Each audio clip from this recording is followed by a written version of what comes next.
The Georgians invented modern Britain. We just live in it.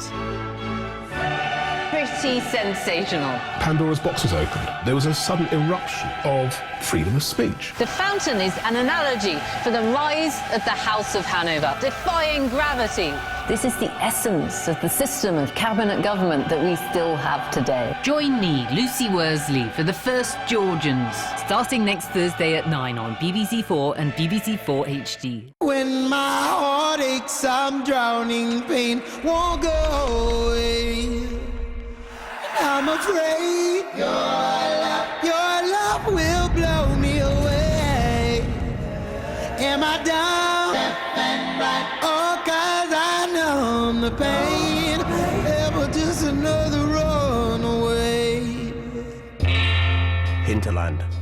New crime drama starts Monday at 9 on BBC4.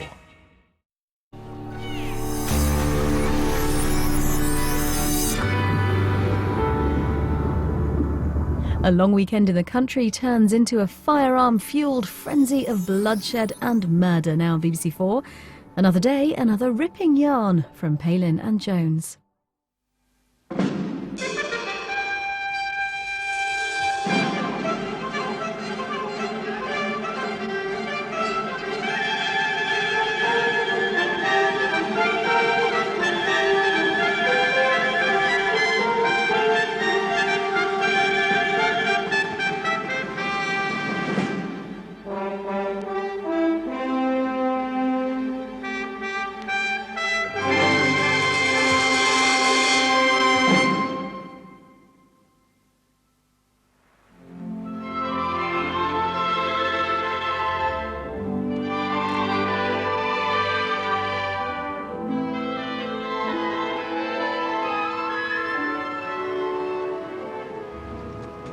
The old AC's going jolly well. Yes, darling, it seems to be. The old trick worked, you see. We changed the stroke ratio on the crankshaft to get less revs and more horsepower. Do your parents live all on their own out here? No, they've got a couple of Davenport 257s, bought them cheap during the war. Had both the engines rebored, put in a Farrell's Light and dual piston screw converter, cleaned up an old Lucas 200 distributor, and banged in 4 carburetors. Goes like a rocket. It's not any better, is it, darling? No. I think you ought to give up driving. I can't give up driving, Dora. Who'd look after the Talbot? I mean, the adjustments on those pistols need oiling twice a week, and the tappet clearances... Oh, stop it, Hugo! Sorry. Hugo, you must decide between the car or me. All right, I'll take the car. I love that, Dora.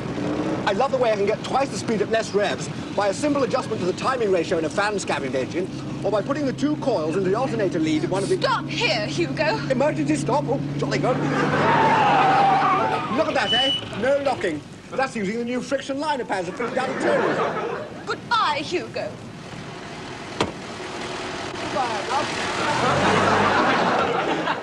Hugo? Hugo!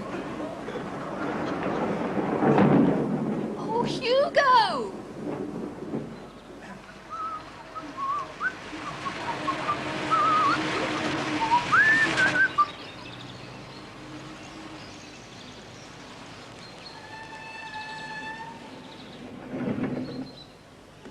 Hello, Hugo, darling. Hello, Mumsy. How about that? Darkstone's Mortar here in 41.7 minutes. That's an average of 56. Jolly good old tub. Where's Dora? You know, Mark, that's the first time we used that reboard cylinder and that new petrol injector feed I was telling you about. Where's Dora? She got out on Darkstone's Moor. She got out on Darkstone's Moor? Yes. I think that's what made all the difference to the average. You know, I once remember taking the Morgan out on the Brooklands track with old Tiny Townsend. 2 of us up, could only squeeze 50, and that was with a twin exhaust. Yes, dear, how interesting. Clive, Dora's out on Darkstone's Moor alone. You what? Hello, Father.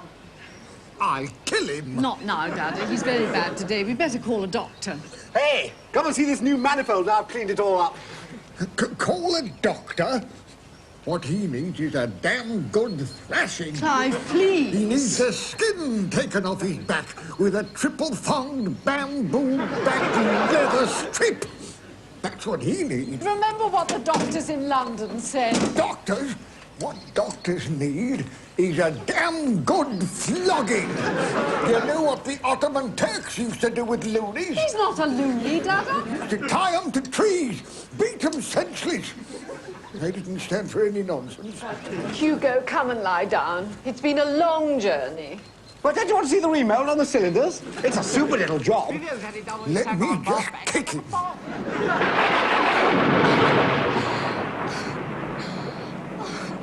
Dora was such a nice girl, dear. She can't have much upstairs if she spends her time with a loony like Hugo. I don't think we should just leave her there, Dada. Damn good for her, if you ask me. You know what the Malays used to do to find out if a man was really a warrior or not? They used to tear out his...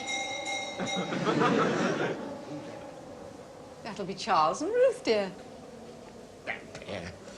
Come to ruin me weekend again, I suppose. They've come all the way down from London for your birthday, Clive. The least you can do is to be civil to them. They only come down to see whether I'm dead or not. I'll be upstairs if they want me.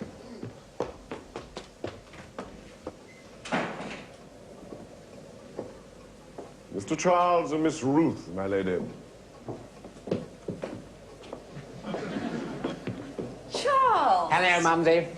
Hello, Lady Chiddingfold. Hello, Ruth, my dear. I'm so glad you've come. We've had an awful time with Hugo, you know. He left Dora alone on Darkstones Moor. Yes, we passed her in the car. Oh, very distraught. Not at all well. No, she only had a summer frock on. Poor girl.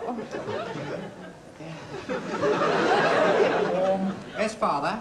He's in his lair, dear. Yeah, well, I better go and say hello. Would you like a cup of tea, Ruth, dear? Well, perhaps something a little stronger, I feel, after that journey, Lady Chiddingfold. Coffee? No, I meant something a little stronger, in the sense of... Bovril with 2 spoonfuls. Or Marmite? No, I was thinking of something more in the line of a whiskey. Bovril and whiskey? No, just the whiskey. Of course, Ruth, my dear. I'm so sorry. I'm in such a damn muddle at the moment. Manor's a whiskey, please. With Bovril, my lady. Just a whiskey, Manners.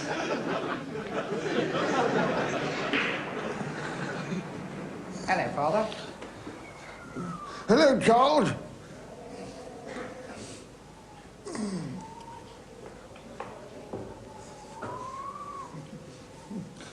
Bloody Oscar Wilde. What did you say, Father? Bloody Oscar Wilde. Oh, yes.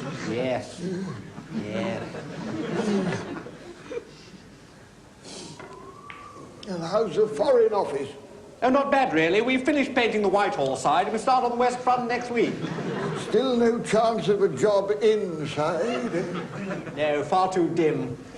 Yes, I suppose so.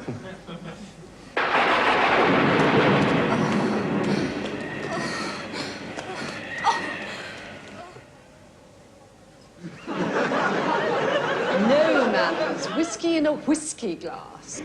Yes, my lady. The gardens are looking delightful, Lady Chiddingfold. Oh, yes, they're all over 60, you know. Knowles is 97. Took him 13 hours to pull up a weed the other day. Of course, Clive wants to have them neutered. No, I said the gardens. Your whiskey at last. Shall we join the men upstairs? Go on, Becca. I was saying to Lady Chiddingfold how fine the grounds were looking. She certainly has the green fingers in this family. The only man with green fingers I ever knew was Tula Moran of the KOLI.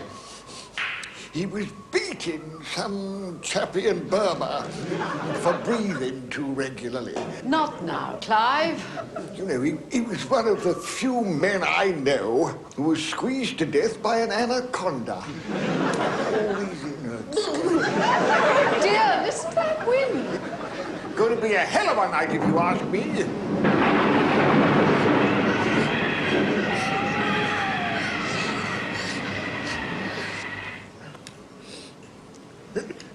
ever fought the Turks? Vicious Johnnies. There was this fella who was obviously some sort of commander waller. Big chap. Boils all over his forehead. He orders the whole platoon to get out their bayonets. Then he gets them to pull back their own fingernails, one by one, and put quicklime. What's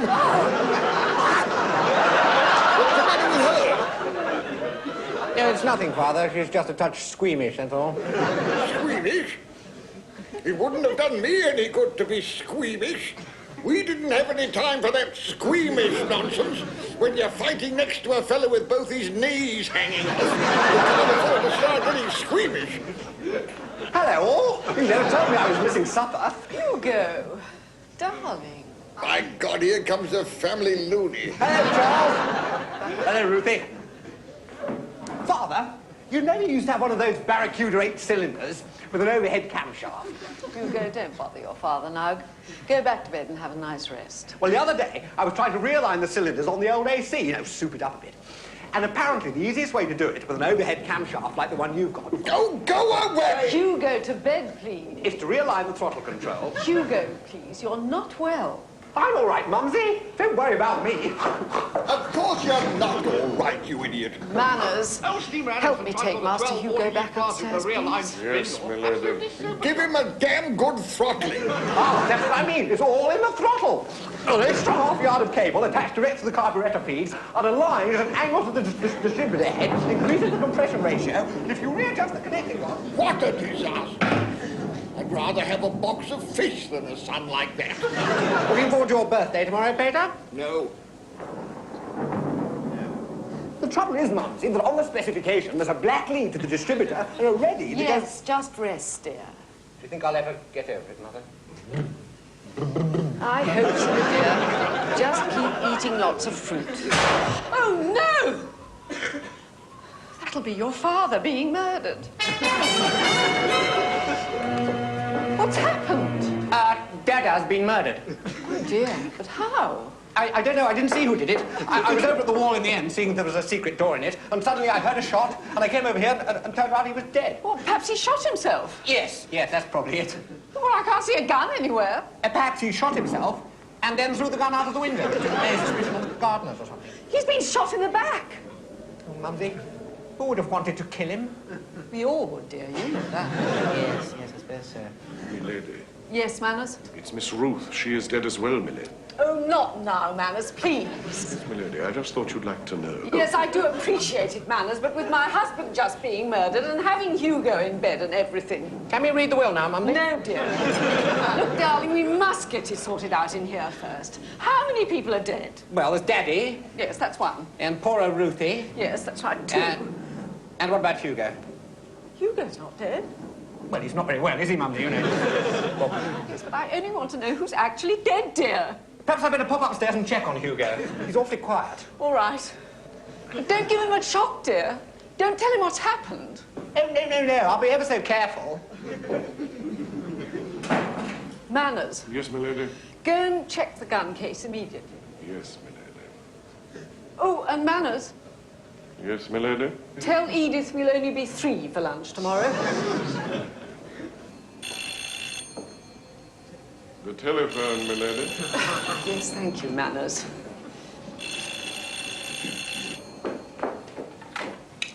Hello? Hello? Oh, hello, Madge. Yes? Yes? Yeah. Oh, dear, what a shame. I'm so sorry. And he's got to have the whole lot out, has he? Yes, well, I'm sure he'll be better for it. They say that, yes. Oh, yes. Madge, can I ring you back? No, it's just that a couple of people have died and I... What? No, one shot, one drowned, I think. Yes, it is a shame, yes. Yes, Clive was one of them. Shot in the back. Afraid so. Oh, yes, it is. Oh, yes, well, he was 87. Look, Madge, I really must... What? No, I'm sure it's better Frank had it out. Yes, at least he'd be able to sit down properly again. Yes. Yes. At the cottage hospital? Oh, yes, they are very nice. Yes, I'm sure. Look, Madge, I must dash. I've heard another... in a ward of his own. Oh, yes, that's so much nicer. Oh, yes, quite. Look, I must dash, really. Now, Madge, I think someone else has been... What? Yes, of course I can. I can give you a lift. Right, yes, at 3 o'clock outside Lewis's. Bye. Mumsy, it's just as well I looked. Hugo is dead. Hugo's dead? Yes, I didn't see who did it again. I was talking to him 1 minute, and suddenly I looked under the bed to see if there was a trapdoor leading to a secret passage underneath the house, and I heard a shot. And I looked up, and there he was, Hugo, Dada's eldest son, who stood to inherit everything. Dead. Definitely dead. Shall I call the police, my lady? It may not be necessary, Manners. No, I don't think there's anything the police can do. Waste of the ratepayers' money, really. Will you leave us for a moment, Manners? Yes, my lady. Charles? Yes, Mumsy Pie? I'd rather keep this in the family, if you don't mind. No, yes, quite agree. Don't want any of... So be completely honest with me. Did you kill them, Charles? No, of course I didn't, Mumsy. You killed Aunt Mabel, dear. Ages ago. What was that? Dear, what on earth can that be? It's 12:30. Jehovah's Witnesses? Oh, Dora!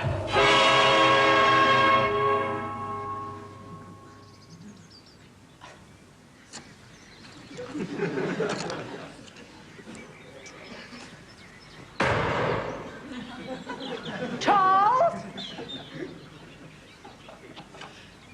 Charles, dear, have you been murdered? No, Mumsy. Just cleaning one of Peter's old 12 balls and it went off. Oh, dear, it gave me quite a shock. Thank God it didn't hit anyone. Well, it did hit someone, Mumsy. Who, dear? Hugo. But Hugo's dead already, dear. Yes, that was a lucky thing. Oh, well, do take care, dear. If I were you, I should put them away. Who? Manners and Dora? No, the guns, dear. Frightened of the police, eh, Mumsy? No, of course not, dear. I just don't want anyone else to be murdered, that's all. Who are you ringing up this morning, Mumsy? You must know, I was phoning up Dr. Farson. Who's Dr. Farson? Dr. Farson is a very clever doctor from Inverness, and he happens to be an old friend of your father. He's agreed to see Dora and perhaps help find out who killed your father and poor Hugo. Oh, Mumsy, it doesn't matter who did it. The fact is they're both dead. Hugo, definitely. I think we ought to open the will and see how much money and land we're all getting so I can go back to London on Monday. I know how busy you are, Charles, darling, but I can't actually let all these murders go by without doing something, and Dr. Farson is a very clever man, and what's more, he'll be discreet about it. Now, please go and put some things on, dear. Well, he'll only say they've been murdered, and you know what that means. Well, let's see, dear. He may find it isn't murder. They might have fallen on the bullets or something. No, I know. They'll all look at me as though I murdered them. Just like they did with Aunt Mabel. Well, you did murder Aunt Mabel, dear. There you go, Mumsy. Even you're holding it against me. I'm not holding it against you, dear. Now, please go and get ready. I'm coming in as soon as I finish this dreadful week. I think we ought to bury them in the garden and get on and read the will. You can't just do that sort of thing, dear. You need coroners and funerals and things. Why? Why do you need funerals? People like funerals, dear. We didn't have a funeral for Aunt Mabel. Well, you all know why that was, dear. Well, why? Why do we not have a funeral for Aunt Mabel? We couldn't find her, dear. We found most of her. Now, Charles, please, I'm not going to have to speak to you again, please, really. I'm going to open the will. You can't do that, Charles, dear. Why not? It's in London, at the solicitor's. All right. I'll give him a ring. Oh, you're worse than your father.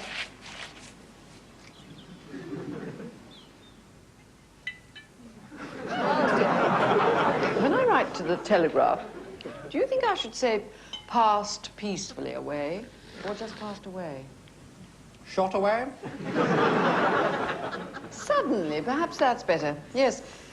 Chiddingfold, Sir Clive, suddenly at Moorstones Manor on February the 19th, aged 87. That's rather beautiful, isn't it? Nice and simple. Suddenly shot clean through the head at Moorstones Manor? Charles, dear, it's £4 a line now, you know. I rang the solicitors this morning, Mumsy. Do you know Hugo's left all his money to Dora? How about suddenly in the night? He's left her £14,000 and 17 cars, Mumsy. Poor Dora. Yes, perhaps I'd better pop up and see her. Charles, dear, you will be careful. She's in shock. Yes, I'm only just going to pop up and see if she's any worse, that's all. Charles? Yes, Mumsy? What's that? Oh, just cleaning it, Mumsy. I thought I'd finished cleaning it while I was chatting to Dora. Well, don't point it at her, darling. Oh, no, Mumsy. I know not to do that.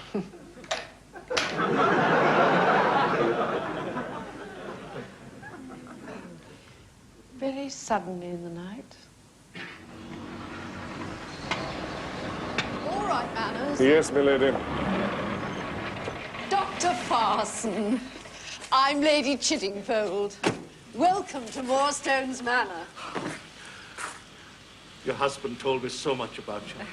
It really is most kind of you, Dr. Farson, to come all this way from Inverness. Madam, had I realized how beautiful my hostess was to be, I'd have crossed the 7 seas themselves to get here. I'd have fought wild beasts and flown through time itself. Charles! Barry! That's Charles, I'm afraid. He has a thing about doctors. Oh, yes. Hello, Charles. Your father and I were in the army together. Sorry, just cleaning it. Fragment of bullet got stuck in the end of the barrel. Dear, is your shoulder all right? Don't worry about me. It is as nothing compared to the pain I feel in my heart. Can we go upstairs to an empty bedroom? I love you. I can't wait. I've got everything.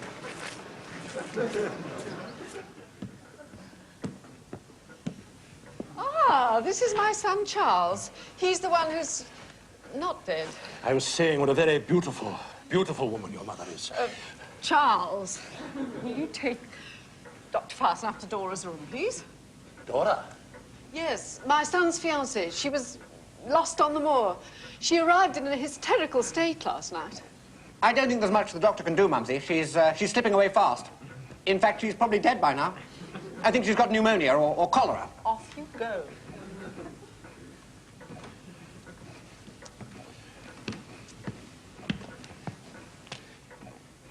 I will be back. Yes. When you finish, there are some other people to see.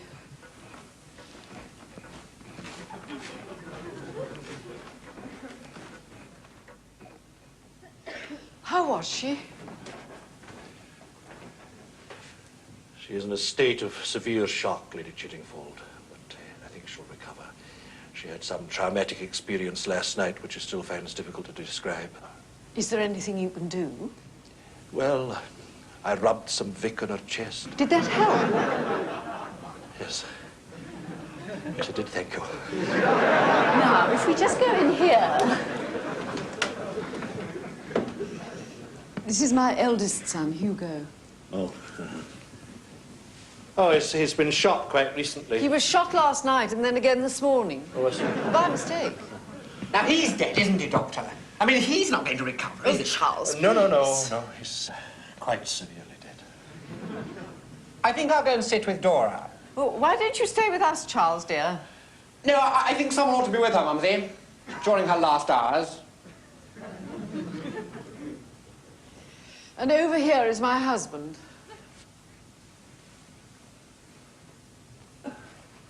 He's dead. Yes. Shot. But can you, for instance, say where from? I know what you're thinking. What?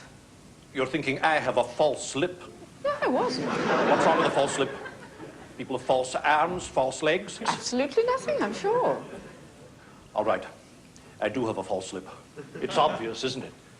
That's what you're thinking. It isn't obvious, Dr. Farson. Of course it's obvious. Juts out when the mouth's closed. It doesn't fit cleanly under the other one. And it can't withstand hot soup. Oh, I was a fool. I thought I'd take the cheap one. For an extra £200, I could have had a new lip. Honestly, Dr. Farson, I really don't know which lip it is that's false. To think that our love should end like I this. think you're rather over-dramatising the situation, Dr. Farson. I haven't seen you for 12 years. Ah, but I have seen you, Lady Chiddingfold. I have passed this house many times before. I have seen you at the window and in the garden. My heart has been bewitched by you. Oh, Lady Chiddingfold. Oh, my husband. Don't forget your husband. You're supposed to be examining him. There's no point. I know he's dead. He died with a bullet lodged between the sternum and the crevascular nerve, fired from his gun. Dr. Farson, you? How do you think I got here so quickly from Inverness? Because I've been watching this house for weeks, waiting. Just so I could make you mine by destroying all around you. Mine and mine alone. Just you and me. And then this bloody cheap lip lets me down. I've always loved you. Since that black day you married him instead of me. Dr. Farson, I can't bear being touched. Lady Chiddingfold, if you reject me, no one else shall have you. All right, you. Drop that gun. Oh, Manor, thank God you... Stay where you are, milady. Or you'll get what I gave your husband. Manners? Yes, manners, milady. Your polite, humble, obsequious little lapdog, Manners. Manners, who opens doors and tells his master and his mistress when the telephone rings. Well, that's why I decided it was time someone waited on me, someone listened to me for a change. And that's why I killed him, and that's why I killed Master Hugo. Because I'd had about as much as I could take. Don't believe him. I killed them. No, I killed them. I killed them. I killed them, and I'll prove it to you. Oh, my God! Charles! Charles is upstairs with Dora! He was supposed to be looking after her! Charles! Charles! What have you done? It's all right, Lady Chiddingfold. I can look after myself. I looked after Hugo, after all. Oh, not you, Dora. Does it surprise you that your idiot son's fiancée wasn't the demure little girl you wanted her to be? She's lying. I killed them. I killed them. To here with cars and carburettors and camshafts. I've borne it for 6 years. I walked back here 40 miles, Lady Chiddingfold. Took a gun from the gun case while you were all stuffing your fat faces, listening to that pig of a husband of yours. And I got rid of them. I got rid of them both. Forever. No, you didn't. I did. I did. Don't believe them, my little rosebud. It was me, honestly. It was me. It was not you, bastard. It was me. It was me. You couldn't have done it, your old talk. I killed Aunt Mabel. Remember that? I killed Aunt Mabel. Oh, come off it! Everyone knows I killed Aunt Mabel. Oh, yes, he did kill Aunt Mabel. They're all lying. I killed them because I wanted to have you all to myself. I stood to gain much more than you. The entire estate. Money, wealth, fortune. But I had the classic motive, brooding resentment, festering over a prolonged period, suddenly erupting in a holocaust of violence. You couldn't hate a flea, servant. Don't say that. You can answer the door. You can serve the dinner. But you couldn't kill a garden worm. Oh, no? Well, anyone can do that.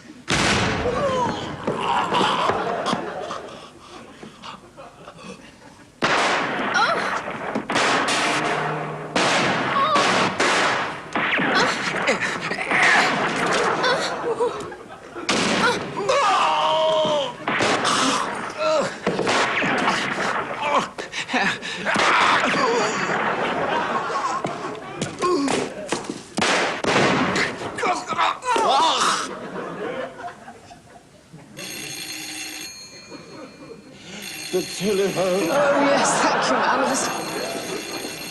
Oh, hello. Oh, hello, Madge. Oh, has he? Oh, good. Look, Madge, I really haven't got a moment. Can I ring you back? No? No, I didn't know you were in love with him. You what?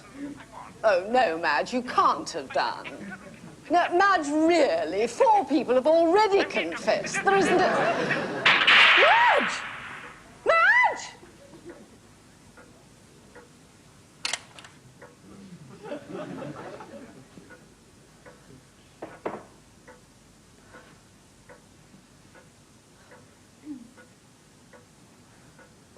Oh, dear.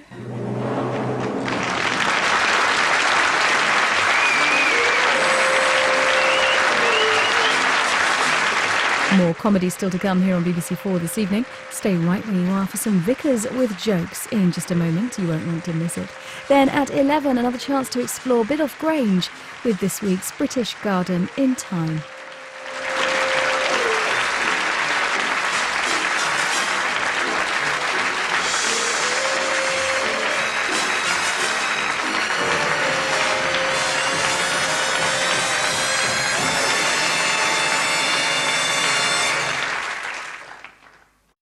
Hello and welcome to Only Connect, the quiz show that makes Mastermind look like the brains are bejazzle. On which festive note, welcome back after that terrible time apart. It's just me, silent, drunk. We shun the nonsense of other shows. We don't have gladiators, owl, Scrooge McDuck, only the lonely. So, sitting in the same old boring chairs, there won't be any horses, preserved in cognac. Grrr. Only Connect continues Monday at 8:30 on BBC4 and BBC4 HD. When my heart aches, I'm drowning, pain won't go away. I'm afraid your love will blow me away. Am I dumb? Oh, 'cause I numb the pain. Ever just another runaway. Hinterland. New crime drama starts Monday at 9 on BBC4.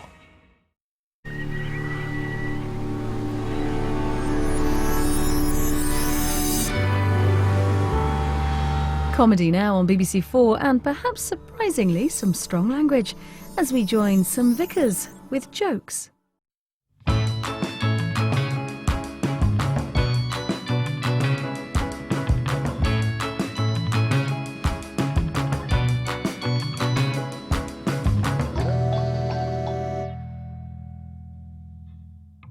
There's this dear old couple in their 80s, and they're sat outside in their rocking chairs, to and fro, and they're both, as you do, pondering the life that had gone.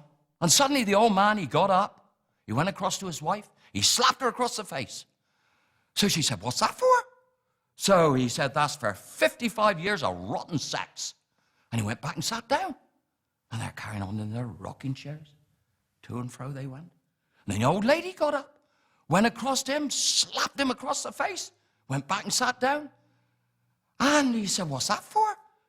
And she said, "That's for knowing the difference." There's a trainee priest in the confession box with his mentor, learning how to do confession. The first guy comes in and he says, "Forgive me, Father, for I've sinned." He said, "What have you done?" He said, "I've committed adultery." "How many times?" He said, 3. The priest said, "Well, 3 Hail Marys and 50 pence in the box." Next one comes in. Same scenario, "Forgive me, Father, for I've sinned." "What have you done?" "Committed adultery." "How many times?" 5, Father."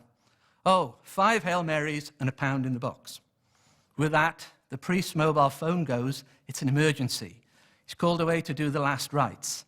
He said to the trainee, "You carry on, but keep your voice down low, otherwise they'll think it's somebody else." "But I don't know what to do," said the trainee. "Just do what I did," said the priest. "It's easy." So the next one comes in, "Forgive me, Father, for I've sinned." What have you done, my child?" "I've committed adultery." The trainee thinks, "What do I say now?" "Oh, yes, how many times?" 4, said the penitent. And the trainee priest said, 4? Well, go and do it again." "Why?" said the penitent. He said, "Well, it's 3 times for 50 pence and 5 for £1."